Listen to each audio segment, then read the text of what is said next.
नमस्कार दोस्तों झारखंड में हेमंत सोरेन चुनाव जीत गए, चौथी बार मुख्यमंत्री भी बन गए।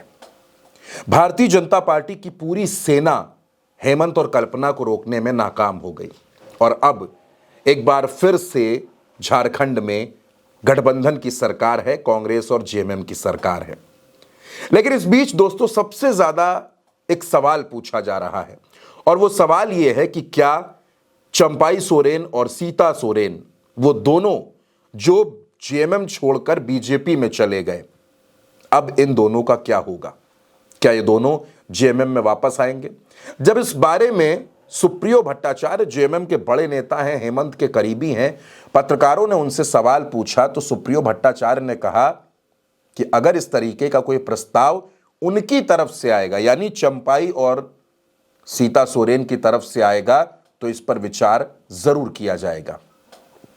दोस्तों चंपाई सोरेन कोल्हान टाइगर के नाम से मशहूर हैं, शिबू सोरेन के बड़े करीबी हैं। हेमंत सोरेन ने ही उनको मुख्यमंत्री बनाया, लेकिन बाद में चंपाई सोरेन बीजेपी के जाल में ऐसा फंसे कि जेएमएम छोड़कर बीजेपी में चले गए। उनको लगा कि वहां वो जाएंगे, सरकार बनेगी और बीजेपी उनको मुख्यमंत्री बना देगी। सपने बहुत बड़े बड़े थे, लेकिन नतीजा क्या हुआ?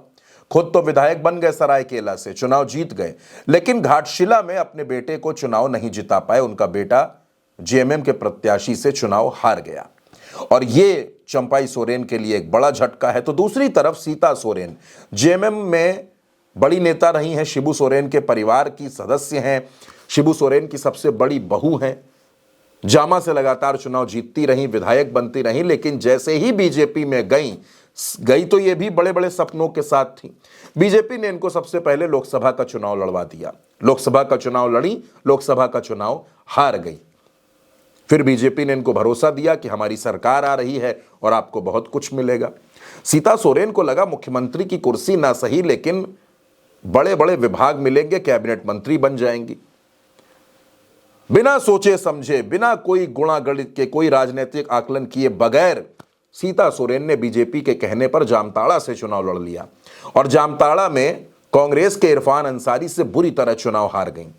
यानी पहले लोकसभा चुनाव हारी, उसके बाद विधानसभा चुनाव हारी। आज की तारीख में सीता सोरेन की जो राजनीतिक स्थिति थी बड़ी कमजोर हो गई है और अब यह कहा जा रहा है कि सीता सोरेन और चंपाई सोरेन के लिए बीजेपी में कुछ नहीं है, क्योंकि बीजेपी विपक्ष में है और बीजेपी हमेशा दूसरे दलों से आए हुए नेताओं के साथ क्या कुछ करती है, किस तरीके से उनको पार्टी में रखा जाता है, यह हर किसी ने देखा है।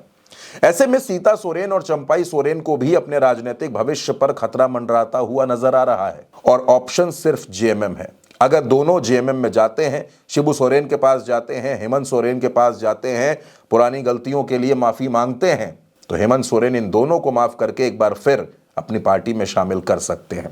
क्योंकि दोस्तों कल्पना सोरेन ने लगातार ये बात कही है कि चंपाई सोरेन हमारे चाचा की तरह है, हमारे चाचा हैं, हम उनका सम्मान करते हैं। चुनाव के दरमियान भी कल्पना सोरेन ने ये संकेत दिए थे कि अगर चंपाई सोरेन अपनी भूल सुधारना चाहें तो उनका स्वागत होगा और उसी तरह सीता सोरेन, वो परिवार की हैं, अगर वो भी वापस आना चाहें तो कोई परेशानी नहीं होने वाली। यानी जेएमएम का पूरा परिवार, चाहे वो पार्टी हो या फिर शिबू सोरेन का परिवार हो, इन दोनों का उतने ही खुले दिल से स्वागत करने के लिए तैयार है। लेकिन शर्त यह है कि क्या ये दोनों बीजेपी को छोड़कर जेएमएम में जाएंगे? क्या ये दोनों अब ये तय करेंगे कि अपनी राजनीति को बचाने के लिए, अपनी सियासी जमीन बचाने के लिए जेएमएम में जाना जरूरी है? क्योंकि दोस्तों झारखंड में हेमंत सोरेन और कल्पना सोरेन ने दिखा दिया कि उनकी ताकत क्या है। बीजेपी के बड़े बड़े नेता, बड़े बड़े स्टार प्रचारक रैलियों पर रैलियां करते रहे, लेकिन हेमंत सोरेन 56 के आंकड़े को छू गए। बहुमत 41 सीटों पर है, लेकिन जेएमएम और कांग्रेस और आरजेडी के पास इस वक्त झारखंड में प्रचंड बहुमत है। हेमंत सोरेन इस सरकार के मुखिया हैं, चौथी बार मुख्यमंत्री बन चुके हैं और इसी के साथ झारखंड में यह आदेश भी आ गया कि जो वादा हेमंत सोरेन की सरकार ने किया था कि मुख्यमंत्री मैया सम्मान योजना के तहत दिसंबर से महिलाओं के खाते में 2,500 रुपए आएंगे, उसका आदेश भी जारी हो गया। यानी अब महिलाओं को 2,500 रुपए मिलेंगे। जो वादा हेमंत सोरेन, कल्पना सोरेन ने किया था झारखंड की महिलाओं से, वो वादा भी पूरा होने जा रहा है। यानी जेएमएम पर जनता का विश्वास और भी मजबूत होगा और भी बड़ा हो जाएगा। यानी ये भारतीय जनता पार्टी के लिए और तनाव भरी बात है। जो लोग झारखंड में चुनाव लड़ाने के लिए आए, चाहे शिवराज सिंह चौहान हो, हिमंता बिस्वा शर्मा हो, बड़े बड़े नेता हो जिनको बीजेपी ने भेजा, वो सब झारखंड छोड़कर जा चुके हैं। अब राजनीतिक भविष्य सीता सोरेन को अपना देखना है, चंपाई सोरेन को अपना देखना है।